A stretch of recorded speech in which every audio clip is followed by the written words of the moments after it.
Hi everyone, this is Kevin. I am live from the CS50 fair at Yale, and today I'm here with Clara, who's going to share with us a little bit about what she did for her CS50 final project.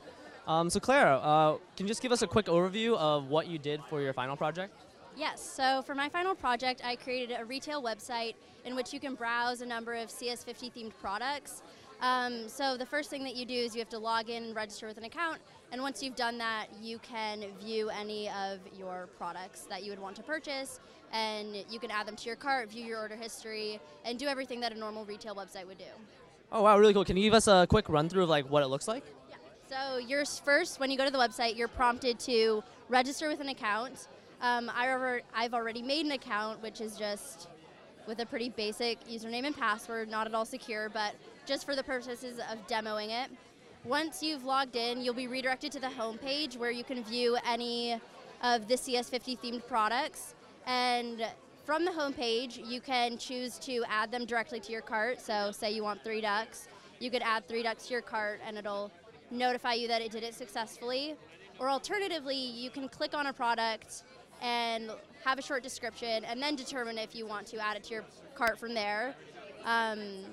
And at any time during your shopping process, you can view the products that are currently in your cart by clicking on the cart tab, where you're also given the opportunity to remove a product from your cart. So say you only want 2 ducks, you could remove one from your cart and it will notify you that it did that successfully. And then when you're done, you can proceed to checkout, where you want to enter your information. This is just simulating the checkout process, so it won't require the user to enter actual credit card information because we can't store it properly.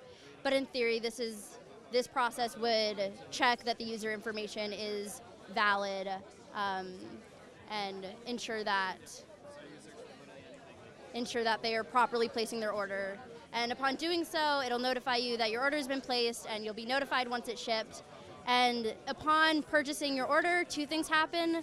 The first is that your cart will be emptied, so you can keep on shopping with like a fresh slate. And the second thing is that you can view your order history. And we just purchased 2 ducks and 2 bags, as you can see down here. Over the course of the day, we've placed a lot of orders, so hence someone ordered 100 CS50 shirts because you can never have enough CS50 shirts. And so yeah, that is our website. So while you were developing this and making it, did you run into any problems or like some things that you didn't expect or anything like that? Yeah, I think one of the hardest things was figuring out how to, once you added a product to your cart, how to redirect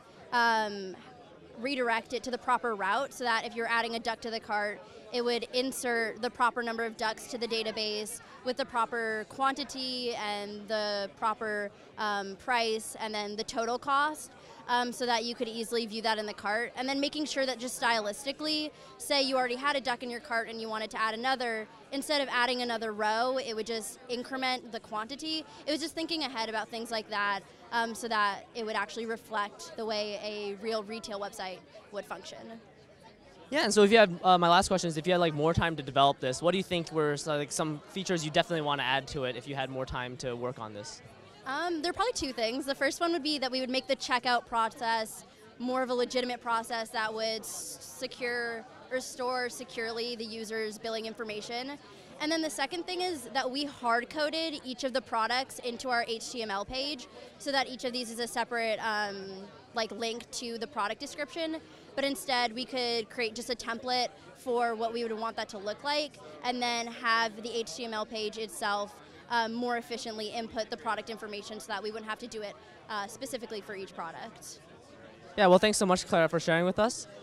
My name is Kevin, and this is CS50.